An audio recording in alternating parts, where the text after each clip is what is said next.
देश को तरक्की की राह पर ले जाने का भारत सरकार का प्रयास अब रंग लाने लगा है।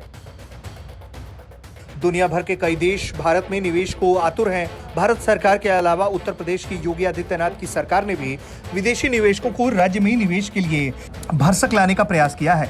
अब वो प्रयास रंग लाने लगा है। जर्मनी के बाद अब जापानी निवेशकों ने भी उत्तर प्रदेश में निवेश करने की अपनी रुचि दिखाई है, जिसको लेकर निवेश और निर्यात मंत्री सिद्धार्थनाथ सिंह ने कहा है कि जापान से निवेशकों का एक दल नवंबर में उत्तर प्रदेश का दौरा करेगा, जिसके बाद निवेश की रूपरेखा तैयार कर दी जाएगी। उन्होंने कहा है कि अगर राज्य में अच्छा माहौल है, ऐसे में निवेशकों को ज्यादा से ज्यादा फायदा उठाना चाहिए।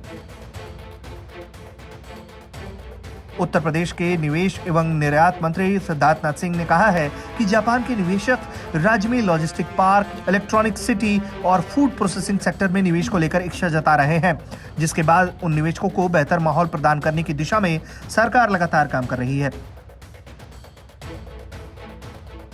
इससे पहले सीएम योगी आदित्यनाथ ने सरकारी महकमे को विदेशी निवेशकों को आकर्षित करने के लिए पहल करने को कहा था। हालांकि ये निवेशक नई दिल्ली के दौरे पर नवंबर में पहुंचेंगे, जो दिल्ली के बाद लखनऊ आएंगे।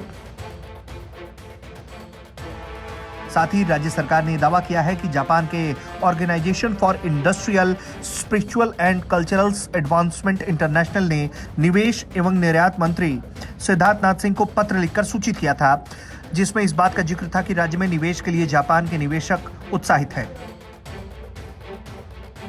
राज्य में निवेशों को लेकर चर्चा के लिए जो जापानी दल उत्तर प्रदेश आने वाला है, वो राज्य में पहुंचकर सीएम योगी आदित्यनाथ से भी चर्चा करेगा।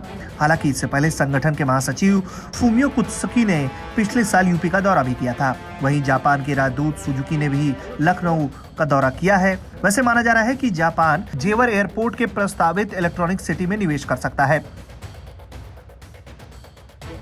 मंत्री सिद्धार्थनाथ सिंह ने कहा है कि मुख्यमंत्री योगी आदित्यनाथ के निर्देश पर राज्य में निवेश लाने के लिए दुनिया भर के निवेशकों से बात कर उन्हें यहां मिल रही सहूलियतों के बारे में बताया जा रहा है। अब तक अमेरिका सहित अन्य देशों के करीब 100 निवेशकों और कंपनियों से वीडियो कॉन्फ्रेंसिंग से बात की जा चुकी है। खासकर चीन से रिलोकेट हो रही कंपनियों को भारत में आने का प्रस्ताव दिया जा रहा है।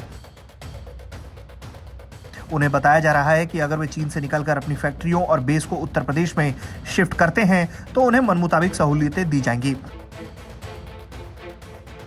विदेशी निवेशकों को सहूलियत देने के लिए योगी सरकार 5 अहम बिंदुओं पर काम कर रही है। इनमें व्यापार करने में आसानी, सस्ती जमीन, बुनियादी ढांचा और निवेश सुविधा शामिल है। ब्यूरो रिपोर्ट, भारत तक।